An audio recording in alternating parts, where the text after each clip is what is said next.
Lorwyn and Shadowmoor were two of my favorite blocks of Magic. Bringing Celtic folklore to the table, these sets had some amazing designs to them. There was a heavy focus on tribal strategies, namely Treefolk, Kithkins, Hobbits, Elves, Merfolk, and Fairies. They were also where Planeswalkers first got their own card type. With these two blocks, we got some pretty amazing options for Commander as well. In this video, we're going to be looking at the top 5 Commanders from these two blocks.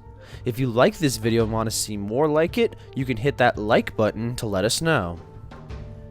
Before we begin, I do have an honorable mention to a legendary creature that has a really neat ability that I wish would have seen more play. Bridget, Hero of Kinsbale, is a legendary Kithkin archer who lends herself to a mono-white deck. Her stats might seem a wee bit lacking for a 4-mana creature, but her abilities are where she shines. Being able to tap herself to shock every attacking or blocking creature is pretty handy for cleaning up some smaller creature fields. But consider giving her a Basilisk Collar and suddenly your commander can tap to kill anything your opponent's blocking or attacking with. Perhaps we'll do a tech of her in the future. Starting off our list is my good buddy Rhys the Redeemed. This guy was one of the first commander decks I ever built thanks to my friend Pete who got me into the format. If ever you wanted a no-nonsense token commander, Rhys is as good as they come. A rare 1-drop legend that gives you access to 2 colors, white and green, can lend himself very easily to a very fast token strategy. Given his elf typing, and you have plenty of options to go with. His second ability is absolutely nuts if you can get it off. Doubling your tokens is usually quite a heavy blow against opponents. Coming in at number 4 is one of my personal favorites on this list, Duran the Siege Tower. This is one of the coolest commanders in the format if you ask me. He's one of the earlier Abzan legends. He also has one of the most build-around, game-warping strategies. While not exactly messing with any creature's stats, he changes how combat damage is conducted, and it's a very powerful ability.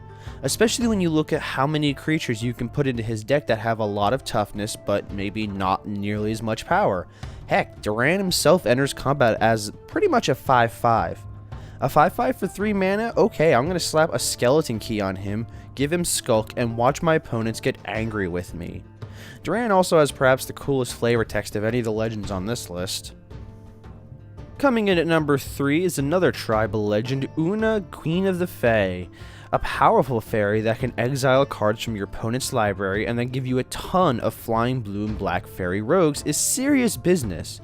You do have to put quite a bit of mana investment into both casting her and using her ability, but the end result is going to be a massive swarm of fairies and an opponent potentially regretting choosing a mono-colored deck. At number 2 is a commander that can technically go into Duran's deck, but her ability is so unique among commanders that I feel that she works better as her own commander in a slightly different deck. Sapling of Kolfinor is an indestructible treefolk that lets you get a powerful ability upon her attacking. If you construct your deck in such a way that the majority of your creatures have a higher toughness, you'll net a positive life change at the ability's resolution. Her having indestructibility is a powerful keyword that not many legendary creatures have. This is long before any of the gods of Theros. You may have to sacrifice your access to white to run her over Duran, but it's still a very potent strategy. Give her a world breaker and go to town. Now, before we talk about our number 1 commander, we have 2 cards that I feel are powerful cards that I can't talk about these blocks without mentioning. I personally see them as better options for cards in the 99 than as commanders themselves, but I might be wrong. You might think they're better commanders. Our first Vendilion Clique is a fairy wizard with a very powerful hand control ability that can help take out your opponent's biggest threats before it's even cast. Given its flash ability, you can do this at any given point. But as my experience in Commander has only encountered the Clique as part of the 99 and not as a commander, but still wanting to give this card a spotlight it deserves, I'd probably put this as number 1.5 on this list. Our second is Gaddock Teague. Gaddock makes for a very cool lockdown commander, shooting more for a low-end curve for a faster game. Locking out anything with a cost of 4 or more can be disastrous for your opponents in Commander, as many of the best spells are those very mana-heavy spells. He also shuts down cards like Villainous Wealth that have X costs to them. He's a viable Hate Bear commander that definitely deserves mention.